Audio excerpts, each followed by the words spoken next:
Everyone has been waiting for our Australian friend Kevin, and he is finally here. By using a simple leaf to replace the fan blade, he makes this ancient device much more efficient. If you wonder how hard it is to smelt iron in the wild, you can find the answer right here. To fire a blower, clay is the most critical element, because using ordinary soil is simply impossible.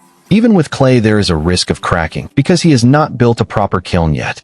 An ordinary open flame cannot reach a high enough temperature. He mixes the clay with some sand and kneads it repeatedly, which effectively prevents the clay from cracking during firing. He rolls it into a round ball shape and lets it rest for 2.5 minutes, so it is ready to be used for the blower casing. First, he smooths out the surface texture, and before the clay sets, he uses a stick to form a pipe. At the point where they connect, he adds an extra piece of clay to prevent it from breaking easily. This forms the basic foundation. Once the pipe is placed, he sets up the structure and uses this base to coil the clay upwards, firmly securing the pipe to the outer shell. He wants to avoid building a traditional rotary fan blower, as he is tired of using those. For the water seal box he is making today, he must also cut a hole in the bottom to allow enough air to enter the chamber. To make operation easier, he attaches a handle to one side. Now he just needs to let it dry and hold its shape. To speed up the process, Kevin uses his hands to spin the drill rapidly. Rubbing the wooden stick makes the contact point generate heat. You have to admire him, as being single for 48 years has really honed Kevin's impressive hand speed.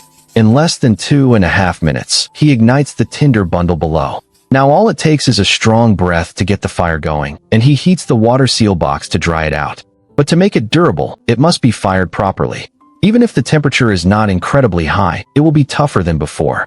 However, there is one issue to watch out for. When firing it, he must minimize its contact with the outside air to prevent it from shattering during the process. Who knows how hot it really is inside? It is impossible to guess the exact temperature. Firing clay is not easy, and after waiting for more than a day, Kevin finally opens the kiln. It is easy to see that the water seal box has been successfully fired. Although the temperature was not quite high enough, this device should last for a while. The key to this water seal box lies in the addition of this simple leaf. Ultimately, it functions much like a standard bellows, and the principle is exactly the same. When pushed into the water, the leaf acts as a valve and closes, forcing air out through the nozzle. When lifted, the valve opens, allowing air to flow back into the chamber. By repeating this cycle, it provides a continuous intake and exhaust of air. This effectively feeds oxygen to the fire.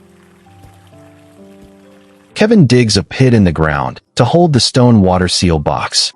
Once filled with enough water, it works exactly as intended.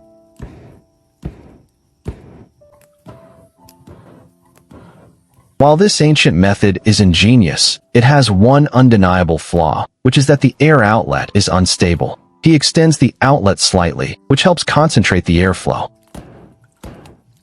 With this perfect blower ready, Kevin clears the area and uses previously fired bricks to build a stove. After sealing the air outlet, he builds the walls higher to transform it into a smelting furnace. With this setup, he can emulate other survival experts and attempt to smelt iron in the wild. The key lies in this mud and sand, which contains small amounts of iron particles. Extracting it is not easy. The first step is to let it settle and dry, turning it into a low-moisture primitive concrete. He places it into a mold, and once removed it becomes a mud brick. He lights a fire pit and places the brick on top to roast it, which is the second step of wilderness iron smelting. After waiting for 2.5 hours, only wood ash and soil remain in the pit. He collects the material in a clay pot and waits for the smelting process. Smelting iron requires charcoal, as raw wood cannot reach the necessary temperatures. He uses the charcoal he prepared earlier, which is running low. He uses the hand drill to start a fire again, igniting the wood shavings. He places them in the furnace and begins pumping the bellows. Once there is a stable flame in the furnace, he adds the charcoal, followed by the roasted or slag. He repeats this step until all the slag is added. Looking at it now, the process is undeniably tedious, and smelting iron in the wild is far from simple.